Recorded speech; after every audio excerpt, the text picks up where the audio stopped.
السلام علیکم ورحمۃ اللہ وبرکاتہ۔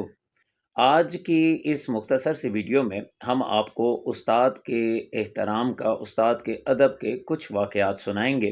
ویڈیو آخر تک ضرور دیکھیے گا۔ امام اعظم ابو حنیفہ رحمۃ اللہ علیہ وقت کے امام ہیں، مشہور محدث ہیں، مشہور عالم دین ہیں، اور تمام کی تمام امت کے اوپر آپ کا یہ احسان ہے کہ آپ نے فقہ حنفی کو مدون کیا، اور آج دنیا میں جہاں جہاں پر احناف موجود ہیں، فقہ حنفی کی امام اعظم ابو حنیفہ رحمۃ اللہ ہی ہیں۔ امام اعظم ابو حنیفہ رحمۃ اللہ علیہ اپنے استاد کا بے شمار ادب کیا کرتے تھے۔ آپ نے جتنی زندگی میں استاد محترم حیات رہے، آپ کے استاد کا نام حماد تھا رحمۃ اللہ علیہ، آپ نے ان کی جگہ کے اوپر کبھی نہیں بیٹھے، استاد کی نشست کے اوپر نہیں بیٹھے، اور جب استاد محترم جو ہے دنیا سے چلے گئے تو کبھی ان کی قبر کی طرف پاؤں نہیں کیا، جہاں پر استادوں کی قبر تھی اس طرف کبھی پاؤں نہیں فرماتے، کہتے شرم آتی ہے جس سے علم حاصل کیا اس کی قبر کی طرف میں کیوں پاؤں کروں۔ اسی طریقے سے آپ اپنے استاد محترم کے گھر کی طرف بھی پاؤں نہیں پھیلایا کرتے تھے۔ یہ ان کے ادب کے مختلف انداز تھے۔ یہاں پر سر دس ایک واقعہ ہم سناتے چلتے ہیں۔ امام اعظم ابو حنیفہ رحمۃ اللہ علیہ کے پاس ایک مسافر حاضر ہوا، عرض کرنے لگا، حضور 2 دن کی مسافت سے ایک علاقے سے آیا ہوں، میں نے اپنے وطن کے، اپنے علاقے کے علماء سے یہ مسئلہ دریافت کیا، لیکن بڑے بڑے علماء اس مسئلے کا جواب نہیں دے سکے، تو انہوں نے مجھے آپ کے پاس بھیجا، آپ اس مسئلے کا جواب دے دیجئے۔ آپ نے فرمایا اپنا مسئلہ بتاؤ۔ یہ تھوڑا سا شرمانے لگا، اس نے کہا حضور مسئلہ بڑا عجیب سا ہے۔ فرمایا بے جھجک ہو کے مسئلہ پوچھو۔ حضور کا مسئلہ یہ ہے کہ بحث یہ چھڑی ہمارے علاقے میں کہ کتا کب بالغ ہوتا ہے۔ اس سوال کے جواب میں مختلف علماء کے پاس گیا، وہ نہ جواب دے سکے، ہوتے ہوتے اب میں آپ کے پاس آیا ہوں۔ سوال بڑا عجیب سا تھا، اور اس کا ظاہر سی بات ہے تعلق جو ہے وہ دین یا دینی علوم سے تو نہیں ہے براہ راست، لہٰذا آپ نے اسے کہا کہ میں فی الفور تو نہیں تمہیں بتاتا اس کا جواب، لیکن ایک شام کی مجھے مہلت دو، کل صبح انشاءاللہ میں تمہیں اس کا جواب جو ہے وہ بتا دوں گا۔ اس کے بعد آپ اپنے وظائف، سوچ و بچار اور عبادات میں جو معمول تھا آپ اس میں جو ہے مشغول ہو گئے۔ اگلی صبح نماز فجر کے بعد آپ کا معمول تھا آپ وظائف پڑھا کرتے، اور اس دوران جو مسائل آتے اس پر سوچ و بچار کرتے۔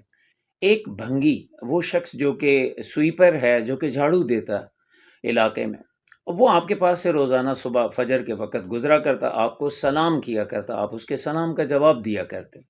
اس دن بھی حسب معمول وہ سویپر آپ کے پاس سے گزرا، اس نے سلام کیا، لیکن آپ اتنا سوچ میں اس مسئلے کی ڈوبے ہوئے تھے، آپ نے توجہ نہیں فرمائی اور جواب نہ دی۔ پھر اس نے دوسری دفعہ سلام کیا، آپ نے پھر جواب نہ دیا۔ جب 3 بار اس نے سلام کیا اور جواب آپ کی طرف سے نہ ملا تو وہ آپ کے پاس آ گیا، کہنے لگا یا امام آپ کسی پریشانی میں مبتلا لگتے ہیں، آپ کے گھر میں خیریت ہے، آپ کی طبیعت تو ٹھیک ہے؟ تو آپ نے اسے فرمایا تم کب آئے؟ کہا حضرت میں روزانہ یہاں سے گزرتا ہوں، آپ کو سلام کرتا ہوں، آپ میرے سلام کا جواب دیتے ہیں، لیکن آج آپ نے میرے سلام کا جواب نہیں دیا۔ تو میں نے کہا لگتا ہے حضرت کی طبیعت نہ خراب ہو یا کوئی پریشانی ہو، تو مجھے بتائیے کیا مسئلہ ہے۔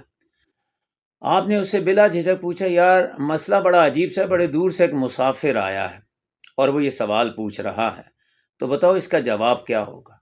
تو وہ مسکرا پڑا، کہا حضرت یہ واقعی علمی سوال نہیں ہے، اس سوال کا تعلق مشاہدے سے ہے۔ ہم لوگ سویپر ہیں، ہم لوگ گلیوں اور بازاروں کے اندر جھاڑو دیتے ہیں، تو کتے اور اس طرح کی دیگر مخلوقات، بلیاں وغیرہ، دیگر جانور، درندے وغیرہ، ہم انہیں مشاہدہ کرتے رہتے۔ میرا یہ مشاہدہ ہے، اس کا جواب بڑا آسان سا ہے کہ کتا اس وقت بالغ ہوتا ہے جب وہ ٹانگ اٹھا کر پیشاب کرنا شروع کر دیتا۔ آپ اٹھے اور اس کے ماتھے کو چوم لیا اور فرمایا آج کے بعد سے تم میرے استاد ہو، یہ مسئلہ تم نے مجھے بتا کہ میری بہت بڑی پریشانی کو دور کی۔ آپ اس مسافر کے پاس گئے، آپ نے اسے جواب جب دیا، مسافر بھی بڑا حیران ہوا اور کہا عقل اس کی تصدیق کرتی ہے، ایسا ہی ہے، اور وہ بڑا خوش ہو کر اپنے وطن کی طرف واپس لوٹا۔ اس کے بعد سے امام اعظم ابو حنیفہ رحمۃ اللہ علیہ کا معمول تھا آپ جب کبھی بھی اس سویپر کو دیکھتے آپ کھڑے ہو جاتے ادب سے، اور کھڑے ہو کر اس کے سلام کا جواب دیتے، جب وہ چلا جاتا آپ بیٹھ جاتے۔ شاگردوں نے پوچھا حضور ایک سویپر کا اتنا ادب کیوں کرتے ہیں؟ فرمایا نہیں، یہ عام سویپر نہیں ہے، اس سے میں نے علم کا ایک مسئلہ سیکھا، یہ میرا استاد ہے۔ استاد کا بڑا ادب کیا کیجیے۔ آج ایسا ہے نادانی کے اندر بہت سے بچے جو ہیں وہ اپنے استاد کی کبھی سیٹ کے اوپر جو ہے بیٹھ جانا، کبھی اس کی جگہ پر کھڑے ہو جانا، اور کبھی ایسا اس کی نقلیں وغیرہ اٹھانا، یہ محرومی کا باعث ہے، اس سے علم چلا جاتا ہے۔ اللہ تعالی ہم سب کو اپنے اساتذہ کرام کا ادب کرنے کے توفیق عطا فرمائے، آمین۔